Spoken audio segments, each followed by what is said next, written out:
마가복음 3장 1절부터 6절까지의 말씀을 가지고 은혜를 거부하는 완악한 죄라는 제목으로 하나님의 말씀을 함께 상고합니다. 마가복음 3장 1절부터 6절까지의 말씀이에요. 예수께서 다시 회당에 들어가시니 한쪽 손 마른 사람이 거기 있는지라 사람들이 예수를 고발하려 하여 안식일에 그 사람을 고치는가 주시하고 있거늘 예수께서 손 마른 사람에게 이르시되 한가운데 일어서라 하시고 그들에게 이르시되 안식일에 선을 행하는 것과 악을 행하는 것 생명을 구하는 것과 죽이는 것 어느 것이 옳으냐 하시니 그들이 잠잠하거늘 그들의 마음이 완악함을 탄식하사 노하심으로 그들을 둘러보시고 그 사람에게 이르시되 내 손을 내밀라 하시니 내밀매 그 손이 회복되었더라. 바리새인들이 나아가서 곧 헤롯 당과 함께 어떻게 하여 예수를 죽일까 의논하니라. 오늘 본문은 극적인 대조를 보여줍니다. 한쪽 손 마른 사람은 예수님 앞에서 은혜의 회복을 경험했지만 바리새인들은 같은 자리에 있으면서도 마음이 더욱 굳어져 예수님을 죽일 모의를 했다고 합니다. 한 사람은 은혜 받았지만 한 사람은 완악한 마음으로 예수를 죽이려고 했던 것이죠. 같은 말씀과 같은 은혜 앞에 있었지만 결과는 정반대였습니다. 왜 그럴까요? 이것은 바로 죄에 물든 마음의 완악함 때문입니다. 성경은 단지 당시 바리새인들의 문제를 기록하는 것만은 아닙니다. 그 완악한 마음은 오늘날을 사는 우리들 안에도 여전히 역사하고 있거든요. 예수님은 회당에서 손 마른 사람을 보셨습니다. 그러나 바리새인들은 그 사람을 보지 않았습니다. 그들 눈은 오직 예수님을 고발할 기회만을 노리고 있었죠. 어떻게 하면 예수를 고발할까? 예수를 음해할까? 이 생각밖에는 없었고 은혜를 회방하려는 마음밖에는 없었던 거예요. 안식일은 하나님께서 주신 은혜의 선물이었습니다. 그러나 바리새인들은 안식일을 자기의 의로움을 드러내는 도구로 변질시켰습니다. 그들의 관심은 하나님의 영광이 아니라 자신들의 의로움을 세우고 자기를 증명하고 드러내는 것밖에는 없었어요. 우리도 예배와 주일 성수를 통해 하나님의 은혜보다는 우리의 어떠함을 증명하거나 자기 의를 붙들려는 태도를 가져서는 안 됩니다. 나는 주일을 지켰다. 나는 이 정도 신앙생활을 하고 있다라는 만족감에 머물러서 정작 은혜의 주님을 바라보지 못한다면 우리 역시 바리새인들과 전혀 다르지 않은 동일한 길을 걷게 되는 것입니다. 예수님께서는 질문하셨습니다. 안식일에 선을 행하는 것과 악을 행하는 것, 생명을 구하는 것과 죽이는 것, 어느 것이 옳으냐? 이 질문은 분명하고 단순했습니다. 그러나 바리새인들은 여기에 대답하지 않았습니다. 침묵했죠. 여러분 아시죠? 침묵한다는 것은 곧 거절이었습니다.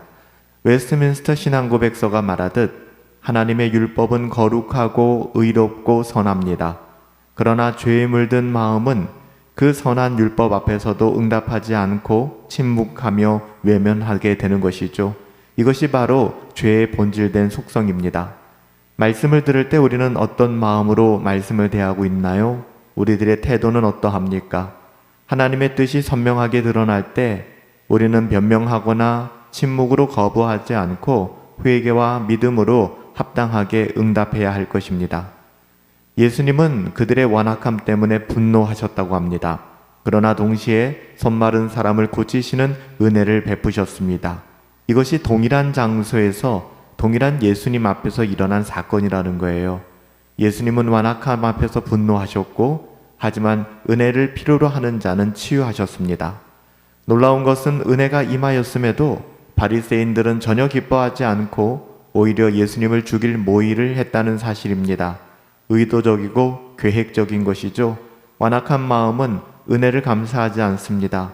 오히려 은혜를 대적하게 됩니다.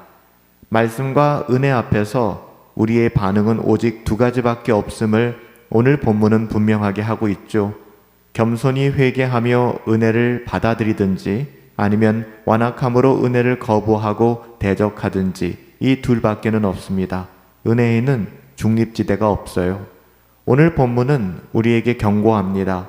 죄에 물든 완악한 마음은 은혜를 보지 못하게 하고 말씀 앞에서 침묵하게 하며 결국 은혜를 대적하는 자리로 나아가게 한다는 거예요. 그러나 동시에 복음은 전합니다. 예수님은 완악한 마음 때문에 분노하셨지만 여전히 은혜를 베풀어 주십니다. 손마른 자를 고치신 그분은 십자가에서 우리와 같은 완악한 자들을 위해 기꺼이 십자가에서 죽으셨습니다. 그러므로 우리는 날마다 하나님의 말씀 앞에서 이 질문을 하고 정직히 답할 수 있어야 합니다.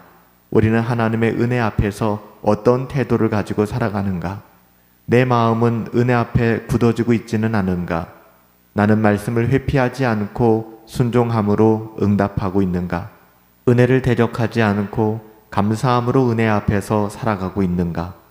안식일의 주인이신 예수님께서 오늘도 우리의 굳은 마음을 새 마음으로 바꾸시고 그분 안에서 참된 쉼을 누리게 하실 것입니다. 우리는 날마다 우리의 삶과 우리의 신앙을 돌아볼 수 있어야 돼요. 은혜를 거부하는 완악한 죄에서 벗어나 하나님의 은혜 가운데 영광스러운 삶을 누리며 살아갈 수 있게 되기를 예수님의 이름으로 축복합니다. 살아계신 아버지 하나님, 하나님께서 은혜의 자리를 우리에게 허락하여 주셨습니다. 은혜를 거부하는 완악한 죄를 짓지 않게 하옵소서.